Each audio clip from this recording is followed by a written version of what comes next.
Hello everyone, wishing you all a very good day. This is Manish Kumar Jaychan, a technology lead working with Infosys Limited. I'm working out of India. In this session, we are going to cover like how can we secure the latest HPCC systems cloud native platform with a service mesh. Uh, so like we all know, like the HPCC systems cloud native platform is different from the bare metal system in a way that all the components are much more ephemeral now. A Thor node, which was like always fixed at a data center, can be moving across nodes on a cloud platform. All these concepts are explained very nicely in a blog published on the hpcsystems.com by Richard Chapman, and the link for the same has been provided in the PPT. And I'm sure we all have a lot of sessions from the platform team and John Berger, where the HPCC systems cloud native platform and the differences with the bare metal system and all the concepts have been covered in detail. So let us move to the next part, where we explain how we can secure it with a service mesh. This is just a pictorial representation of like why we will need a service mesh, because a cloud native system, the Thor worker nodes are going to be spread across like separate nodes.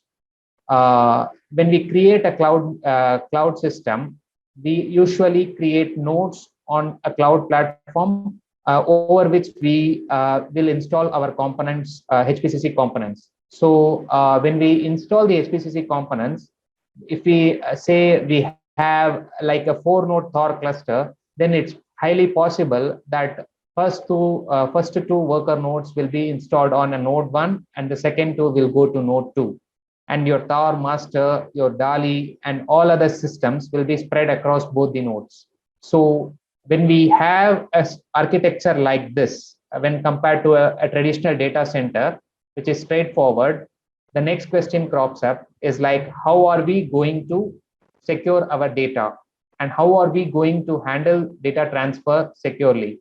So we will also need to control like how our components, the different HPCC components like Thor, DALI, and everything shares information with each other. So one of the solutions to this question is a service mesh. And what is a service mesh? It is a dedicated infrastructure layer which can be built into your app, and can be and it can take care of like all your data transmission, data security, and fault tolerance, and all other aspects.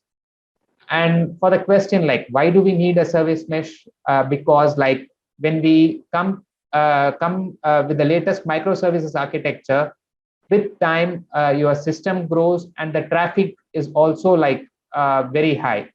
And when you have your traffic growing exponentially, your developer will not be able to focus on his primary job, which is to like take care of his application, and he will be held up with the networking and routing things.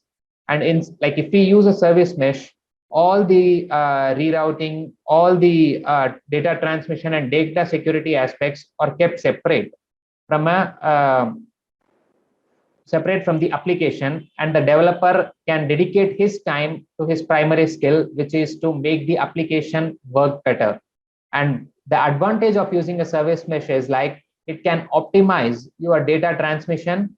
It can show the users, the developers, the telemetry and the different aspects of like how the traffic is moving, and the developer can then optimize his application. And it can also provide fault tolerance by like rerouting requests from failed components. So if one of your node fails, a service mesh is capable of sending the request or rerouting the request to some other component so that the application works without any hindrance. So whenever we talk about service mesh, the first one which comes to our mind is Istio, because it has been proven in the industry and a lot of companies already use Istio. And now, how does a Istio work? We are trying to I'm just trying to explain that using a basic architecture diagram of Istio.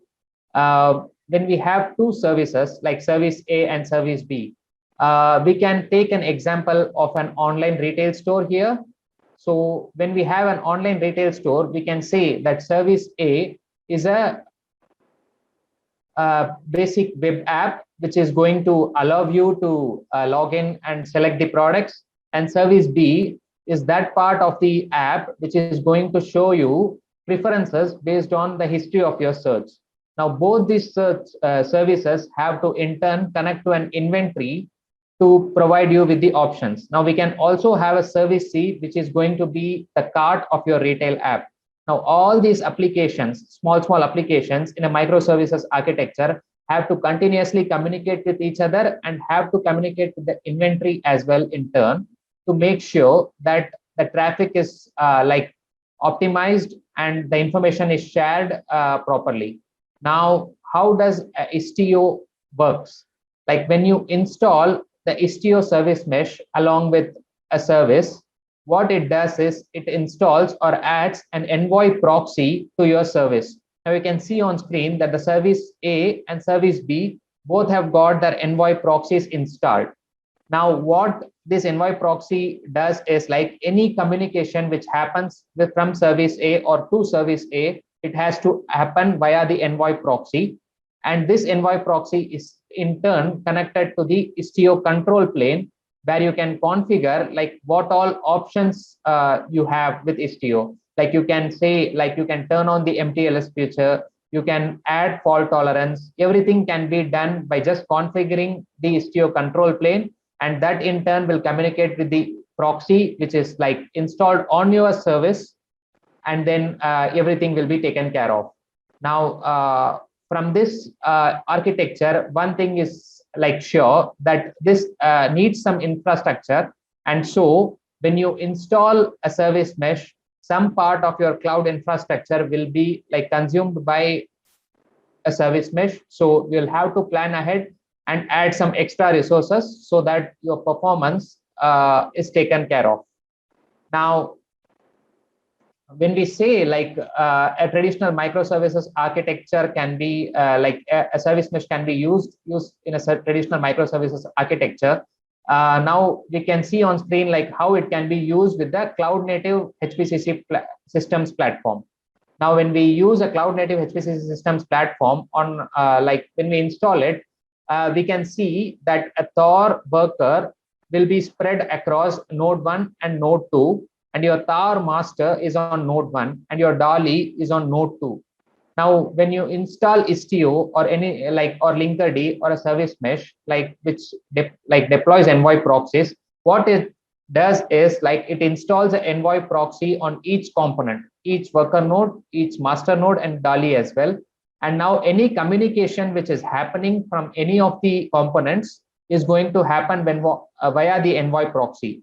Now the Istio control plane, what you can do is like you can configure and tell Istio like what are all the options which you want turned on. You can say that it has to be optimized automatically. You can also say that the MTLS feature has to be turned on. You can also like configure a lot of different things, because Istio is not just a service mesh, it's a platform in itself.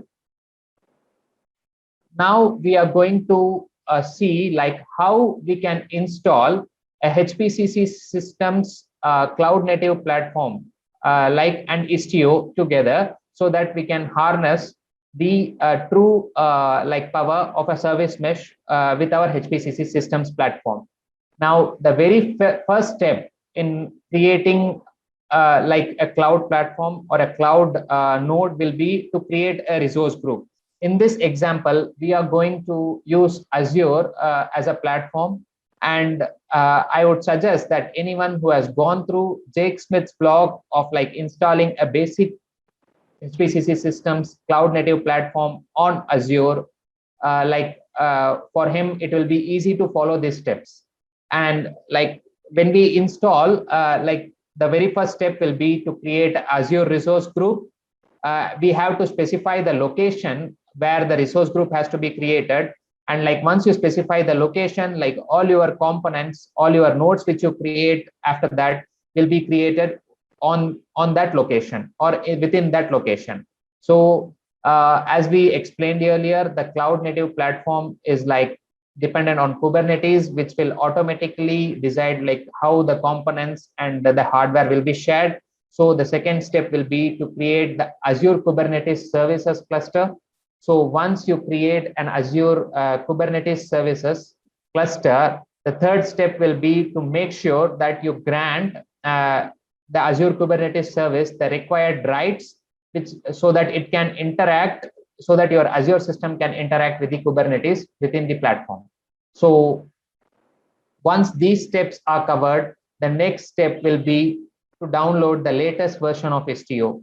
The latest version of Istio can be downloaded using the curl command. And then once that is done, like if you want to install a specific version of Istio, you can do that using the second command, which I have provided, where you can very well specify the version which you specifically want to download. So once that is done, we can move to the Istio directory and set the path for the Istio CTL. And once the Istio CTL path is set, now you are ready to use the Istio CTL command to install the latest version of Istio on your Azure. I have used an Azure portal, and we can use any Azure system for that matter. So once I run the istio-ctl install command, my Istio will be installed over my Azure Kubernetes node. And once it is installed, we should be able to see this successful screen, which I have just shown here. So like once we have successfully installed Istio, we should be able to see the installation complete message there. So once that is done, we have to we are going to install our HPCC systems on a namespace. I am going to install it on the default namespace. So I am just going to enable my default proxy injection on the namespace where I am going to install my HPCC system. What this step does is it makes sure that because the namespace, like you are enabling default proxy injection on that namespace, whatever you install on that namespace will get the proxy injection automatically. So when I install my HPCC system, the proxy injection for Istio will happen automatically. Now, before we go ahead and install our HPCC systems platform, one thing we'll have to make sure is we'll have to download the latest YAML file for our Helm install command, and we will have to uncomment the miscellaneous section of that YAML file, and we'll have to uncomment the post job command for Istio. This is necessary because there is a known issue with Kubernetes, which actually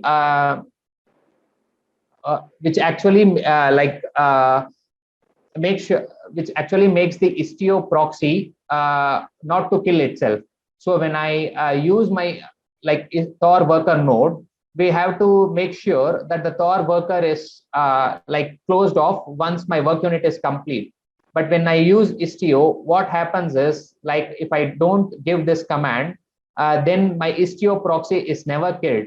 So once my Tor worker is killed, the Istio proxy still remains. And at one point of time, all your resources will be consumed by the proxy envoy proxies, which never get killed because of a known Kubernetes issue. Now, to have a workaround for that, the platform team has provided a very good option. We can just uncomment the post job command, which will manually tell the Istio proxy that the job is done and it has to shut itself down. So, and yeah, when we install Linkerd, we will have the same issue, and we can use the second command, which is highlighted in the green, when we install Linkerd instead of Istio. So once we have the YAML file ready, our next step is very simple. We can just add the repository, Helm repository, and then we can install using the HPCC system using the Helm command. And this myfile.yaml, which I have used here, has already uncommented miscellaneous command set, which I have explained here.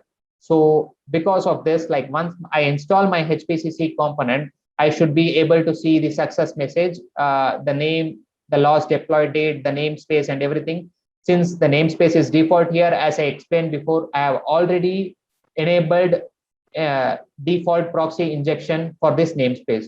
So what will happen next is when I try to get my pods which are installed, like you will get a 2x2 message in the ready column instead of a 1x1, because one is a HPCC component and the second one is the Envoy proxy, which has been added because of the automatic proxy injection enablement on the default namespace.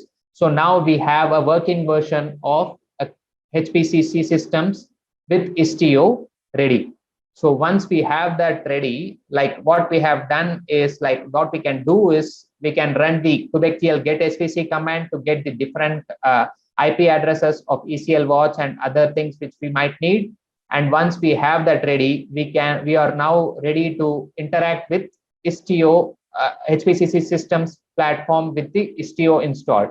So we also have a step-by-step installation guide provided on the hpccsystems.com website. We have 2 blogs which explain like the installation of Istio on Azure and the Linkerd with HPCC systems on Azure as well. I'll be providing these links in the chat window and everyone can use them.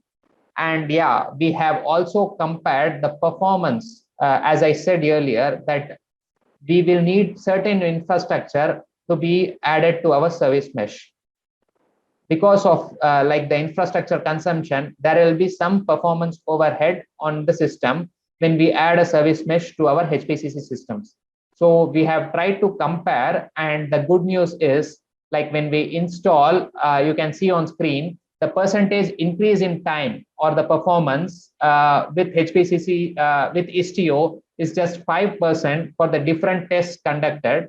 And these tests have been like run based on discussion with the platform team, and they are like run across 2 standard D3 nodes and like 10 Tor worker nodes. So when the percentage increase in time with Istio is like very, very promising, it just adds 5% on an average. And even with Linkerd, even though it's more, it's not that high. It's just around 15 to 20% on an average. And the results are very, very promising. And this concludes that we can very well use a service mesh with HPCC systems cloud native platform. And now nextly, like if you have any questions related to this, I'll be happy to answer them. Please post your questions on the chat window. And I'd like to thank every one of you for your time and listening to this presentation. And as I said earlier, I'll be happy to answer any queries you have. You can post them on the chat window. And also, like if you want to contact me for anything, I have provided my email ID and I'll be happy to help. Thanks, everyone.